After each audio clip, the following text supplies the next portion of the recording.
Selamat pagi anak-anak, bagaimana kabar kalian hari ini? Bu Guru selalu mengharapkan kalian dalam keadaan sehat dan tetap bersemangat di dalam belajar. Anak-anakku sekalian, pada pagi hari ini kita belajar SBDP masih dalam tema 2, subtema 1. Materi kita pada kali ini adalah pola lantai dalam gerak tari. Sebelum kita masuk kepada materi kita, Bu Guru mengingatkan kepada kalian, pada tema 1 kemarin kita sudah belajar mengenai bagaimana cara membuat patung, teknik-teknik membuat patung dan mewarnai patung. Nah, sekarang kita belajar mengenai gerak tari. Sebelum sampai ke materi pola lantai dalam gerak tari, kalian harus mengetahui gerak tari itu dibagi menjadi 3 gerak tari. Jadi ada 3 macam gerak tari. Yang pertama itu adalah gerak tari klasik. Gerak tari klasik itu adalah gerak tari yang menirukan manusia atau hewan. Contohnya tari topeng, tari golek, tari bedaya. Yang kedua, gerak tari kerakyatan.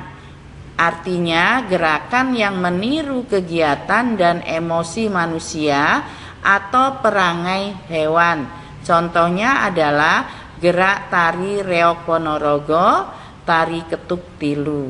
Yang ketiga, gerak tari kreasi baru.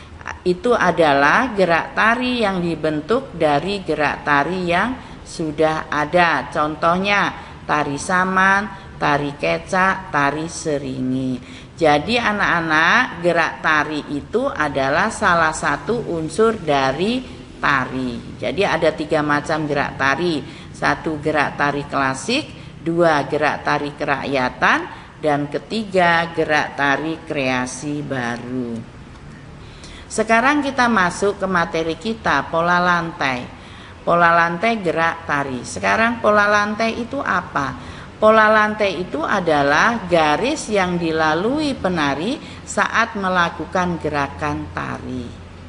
Pola lantai itu dapat dibentuk secara tunggal, berpasangan, atau berkelompok. 2 pola dasar pada pola lantai itu adalah garis lengkung dan lurus. Itu ada 2 pola dasar pada gerak tari, ya. Ada garis lurus dan lengkung. Pola garis lurus ini terdiri dari pola horizontal, vertikal, diagonal. Dan pola garis lurus berkembang menjadi pola segitiga, pola segi 4, pola segi 5, dan zigzag.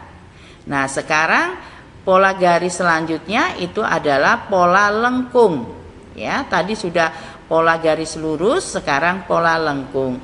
Pola lengkung itu berkembang menjadi pola lingkaran, lengkung ke depan, lengkung ke belakang, dan angka 8. Nah, untuk gambar pola lantai gerak tari ini kalian dapat melihatnya atau kalian buka buku pena halaman 86. Di situ ada gambar-gambar mengenai pola lantai gerak tari.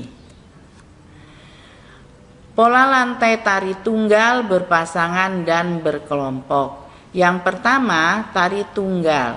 Itu adalah tari yang dilakukan oleh 1 orang penari atau banyak penari secara bersama-sama. Itu namanya tari tunggal. Pola lantai tari tunggal itu biasanya berbentuk horizontal, vertikal, atau diagonal. Contohnya itu adalah tari jaipong, tari topeng kelana.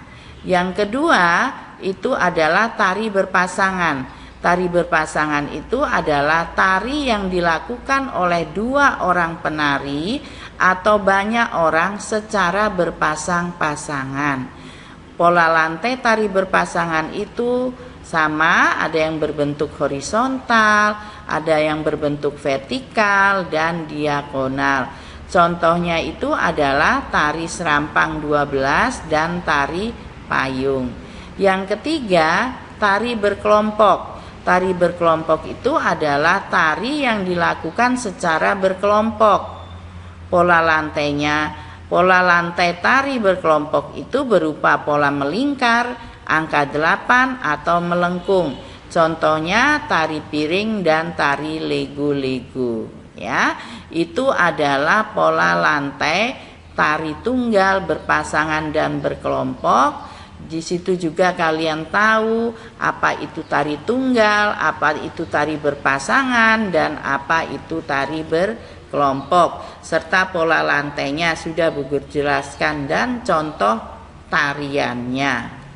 Nah, anak-anak, mungkin cukup sekian dulu materi kita mengenai pola lantai tari, gerakan tari. Terima kasih. Bu Guru selalu mengharapkan kalian tetap jaga kesehatan dan mengikuti protokol kesehatan. Ya, terima kasih anak-anak. Selamat belajar dan selamat pagi.